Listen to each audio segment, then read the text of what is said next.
Teresa, thanks for having me on. Ray Mercer. So, full disclosure, I'm probably not the ideal guest here because I'm still pretty irritated about this whole thing. We lost a house 3 weeks ago. Not because we got outbid, because I wouldn't write a check I didn't understand. And everybody keeps telling me that's just how it works down here, which is not an answer. You're I've right. bought in. You're right. That's not an answer. And you should understand it before you write a check. There's no doubt about it. Exactly. I've bought and sold 4 houses in Florida, so I'm not new to contracts. My agent wanted $3,000 paid straight to the seller, non-refundable, and Denny said never hand money to a seller outside escrow. So what exactly am I buying with that $3,000? Well, to put it bluntly, you are paying the seller to take their home off the market and miss marketing time and miss an opportunity to take offers from other buyers while you investigate the home to see if you still want to buy it or not. And along the way, if you discover things that you don't like, or let's say along the way, everything checks out great, but another house comes on the market during your due diligence period that you like better, you don't have to give any legal reasoning. You don't have to prove anything to anyone. You can just say, I'm exercising my right during due diligence to unilaterally terminate this contract. No questions asked. There's nothing you can do. You can't legally do anything to me. I'm walking away. And what they're keeping in exchange for that is the due diligence fee. And along the way, they can't take offers from any other buyers to kick your offer out. And you're able to investigate while you've got basically the house held hostage, so to speak, everything you want to find out about the house, the area, and anything else. So that's basically what you're paying for. So you're telling me I can walk for any reason during that window, but the seller keeps the $3,000.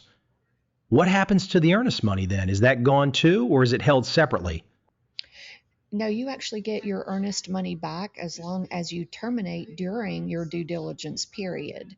And that's what's so great actually about the due diligence period is you put down a due diligence fee that goes directly to the seller.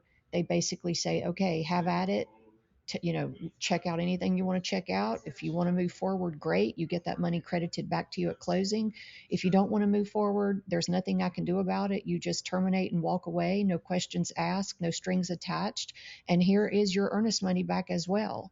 So the only time you lose your earnest money is if you terminate outside of that due diligence window. So that's basically how that works. Wait, the due diligence fee gets credited back to me at closing? I thought that $3,000 was simply gone either way and that I was risking the earnest money in the same pot. So I probably cost us that house in Louisville because I misunderstood where the money went. Well, that's okay because you shouldn't write a check until you do understand where it's going. So I don't think you did anything wrong. I think you actually made a smart decision. And I think it's better that you waited because now, when you do find another home that you want, you can move forward confidently knowing that you're just buying time off the market and you can investigate anything you want. And then if you just wake up one day and decide you don't like the taste of your coffee and you want to terminate the contract, you can actually do that. You don't have to even tell them why, or you can give them any reason in the world.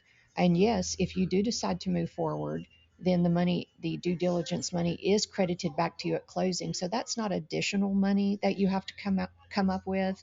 And if you do terminate during that period, then you also get your earnest money back as well. So we have time for one more question. All right, so if I'm writing another offer next week, what do I actually do differently? You actually say, hey, I know what's up now, and I want this house. So I'm going to make an offer and I'm going to put down a reasonable due diligence amount so the seller knows I'm serious. I'm going to put down earnest money because I know I get it back if I terminate during the due diligence. And then you're going to make your offer confidently and understand where your money's going. And then you're going to investigate whatever you want to investigate so that you can make an informed decision and actually have great confidence and peace about the home you're pursuing. That makes sense. I'll admit it, I probably cost Denise and me that house in Louisville because I was applying Florida rules to North Carolina. Thanks for walking me through it, Teresa. Goodbye. You're welcome, Ray. Thank you so much for joining me, and you reach out if you have any questions. See you later.